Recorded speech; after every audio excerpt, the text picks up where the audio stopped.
SK astro ஆன்மீகம்.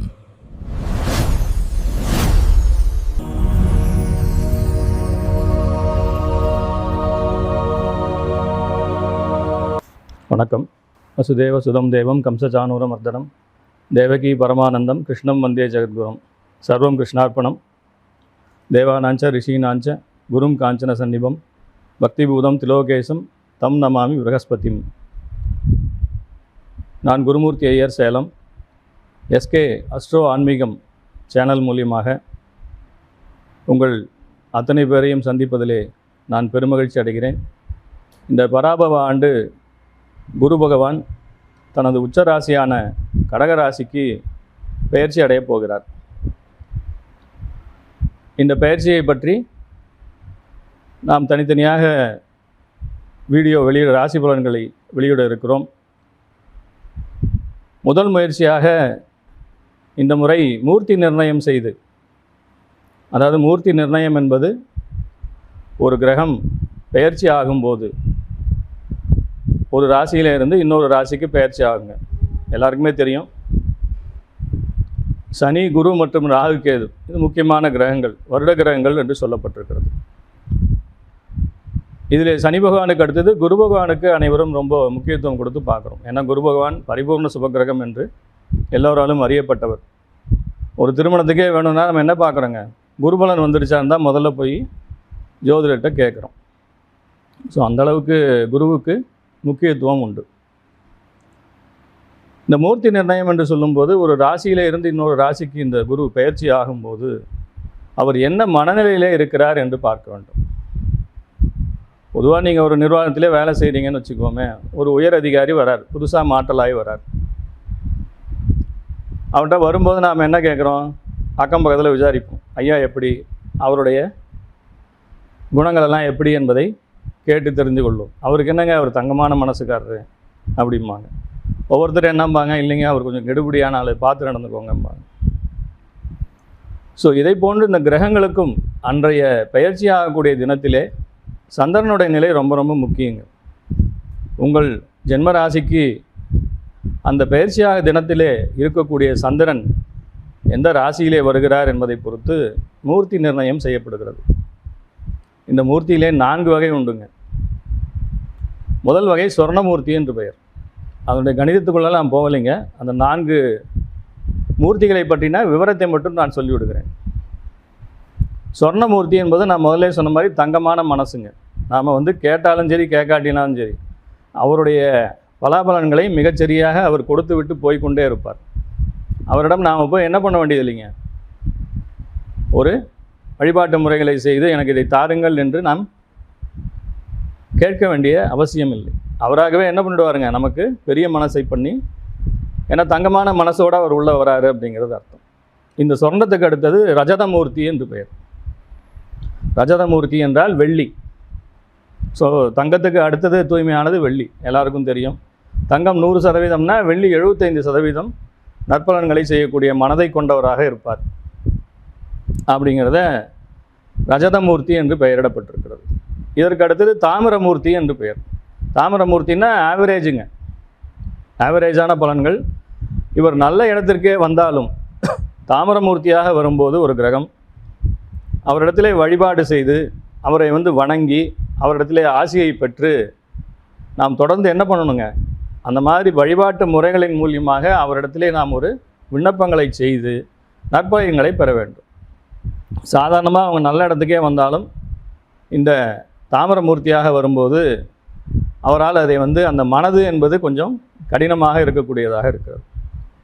அடுத்தது 4ஆவதாக வரக்கூடியது லோகமூர்த்திங்க. அதாவது கல் நெஞ்சக்காரன்னு சொல்கிறோமா இல்லையா, அந்த மாதிரி கல் நெஞ்சத்தோடு ஒரு கிரகம் உள்ளே வரும்போது என்னதான் அது நல்ல வீட்டிற்கே வந்தாலும் அந்த கிரகத்திடமிருந்து நல்ல பலன்களை நாம் பொதுவாக எதிர்பார்க்க முடியாது. அதற்காக நாம் என்ன பண்ணணுங்க, அதிகமாக வழிபாட்டு முறைகளை மேற்கொள்ள வேண்டியதாக இருக்கும். பொதுவாகவே குரு பகவானுக்கு சிறப்பான வழிபாட்டு முறைகள் என்பது நவகிரகங்களிலே இருக்கக்கூடிய, இந்த நவகிரகத்திலே இருக்கக்கூடிய குரு இருக்காரா இல்லையா, வடக்கு நோக்கி அமர்ந்து இருக்கக்கூடிய குருவுக்கு வியாழக்கிழமைகளிலே வெண்பட்டு சாற்றி, அதாவது மஞ்சள் நிற பட்டு, மஞ்சள் பட்டு சாற்றி கொண்டைக்கடலை வந்து நைவேதனமாக செய்து மற்றும் இனிப்பு வகைகளை நைவேதனம் செய்து குழந்தைகளுக்கு இதை வந்து நாம் தானமாக தர வேண்டும். இது வந்து அற்புதமான பரிகாரமாக குரு பகவானுக்கு வேலை செய்யக்கூடியதாக இருக்கிறது. பொதுவாகவே நாம் வந்து மஞ்சள் நிற வஸ்திரங்களை நம்ம போடக்கூடிய துணிமணிகளில் மஞ்சள் நிறம் இருக்கும்படியாக பார்த்து கொள்வது நல்லது. அதே போல் அந்த ஸ்தலங்களுக்கு குரு ஸ்தலங்களுக்கு சென்று வருடம் ஒரு முறையாவது என்ன பண்ணணுங்க, போய் வழிபாட்டு முறைகளை செய்துவிட்டு வர வேண்டும். நீங்கள் திருச்செந்தூர் போனாலும் சரி, இல்லை ஆலங்குடி போய் குரு பகவானுடைய அந்த நவகிரக கோயிலுக்கு சென்று வழிபாடு செய்துவிட்டு வந்தாலும் சரி, ஒவ்வொரு ராசிக்குமே நான் வந்து அதை குறிப்பிட்ட ஒரு வழிபாட்டு ஸ்தலத்தை நான் உங்களுக்கு தெளிவாக சொல்கிறேங்க. ராசி பலன் சொல்லும்போது தனித்தனியாக நான் அதை உங்களுக்கு சொல்லுகிறேன். பொதுவாக குரு பகவான் என்பது இந்த பொது பலன்களை பார்க்கும்போது அவருடைய காரகத்திலே தங்கம் வந்து முக்கியமான இடத்தை வகிக்கிறது. ஆக இந்த தங்கத்தினுடைய விலை என்பது சற்று குறைவாக இருக்குது. இப்போ வந்து குறையக்கூடிய வாய்ப்புகள் உண்டு. ஆனால் இந்த குரு பகவான் அதிசாரமாக என்ன ஆக போகிறாருங்க, அக்டோபர் மாதம் 31ஆம் தேதியில் அதிசாரமாக சிம்ம ராசிக்குள்ளே நுழைய இருக்கிறார். அப்போ என்ன ஆகுதுங்க, குரு வந்து இந்த ஒரு வருடத்திலே, இந்த பராபவ வருடத்திலே 3 ராசிகளை கடக்கக்கூடியதாக இருக்கிறது. அதனால் இந்த வருட கிரகம் என்பது என்ன கதியிலே இருக்கிறது என்பதை முதல்ல தெரிந்து கொண்டவர். இது வந்து ரொம்ப அவசர கதியில் இருக்காருங்க.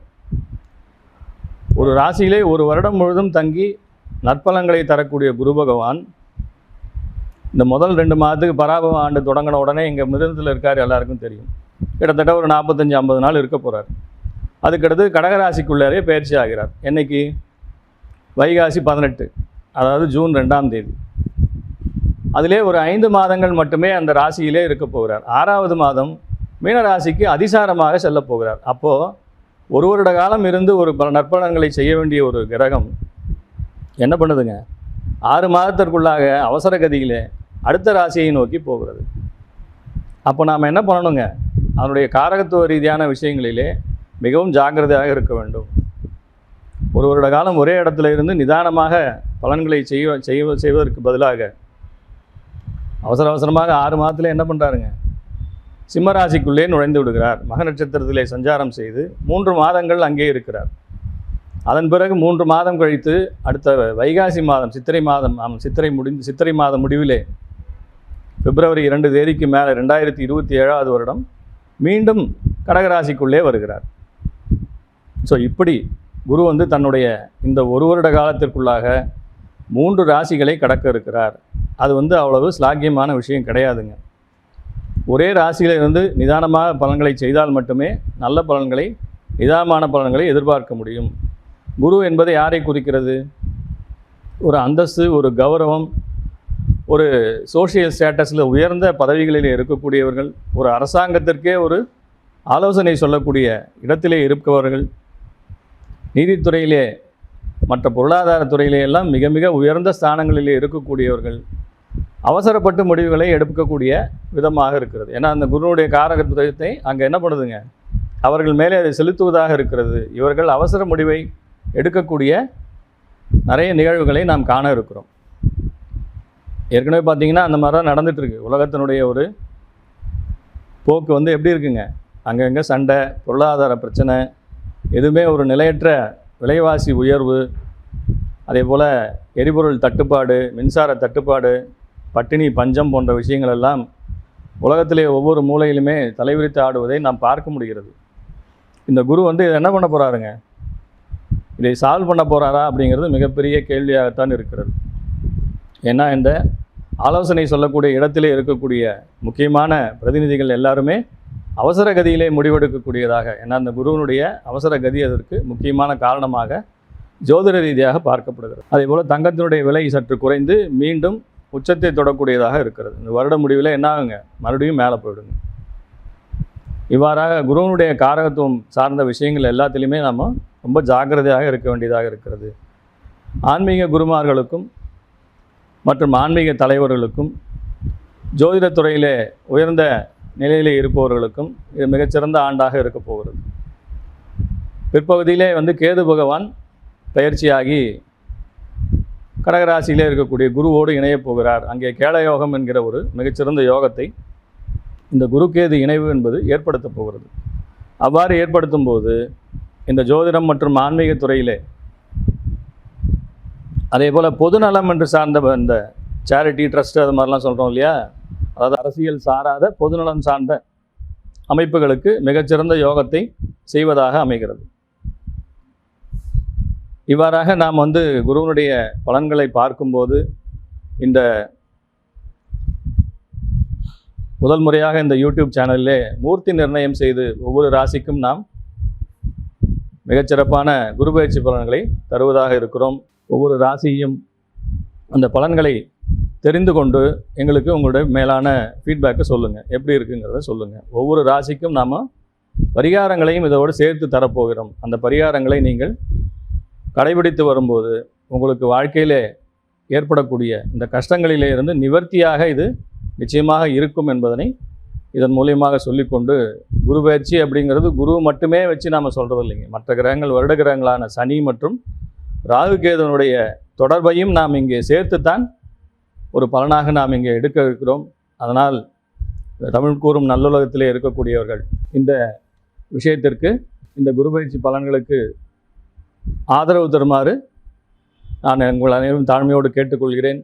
அதாவது ஜென்மராமர் வனத்திலே சீதையை சிறை வைத்ததும், தீதில்லாத ஒரு 3 துரியோதனன் படைமாண்டதும், இன்மை 8 வாலி பட்டமிழந்து போகும்படி ஆனதும், ஈசனார் ஒரு 10 தலையோட்டிலே இறந்து உண்டதும், தர்மபுத்திரர் 4 வனவாசம் அப்படி போனதும், சத்திய மாமுனி 6 இரு காலிலே தலை பூண்டதும், வன்மையற்றிட ராவணன் 12 வீழ்ந்ததும், மண்ணுமா குருசாரி மாமனை வாழ்விலா துறமென்பவே என்று இந்த பாடலுக்கு தகுந்தாற் போல ஒவ்வொரு ராசிக்கும் நாம் சிறப்பான குரு பலன்களை பார்க்கலாம்.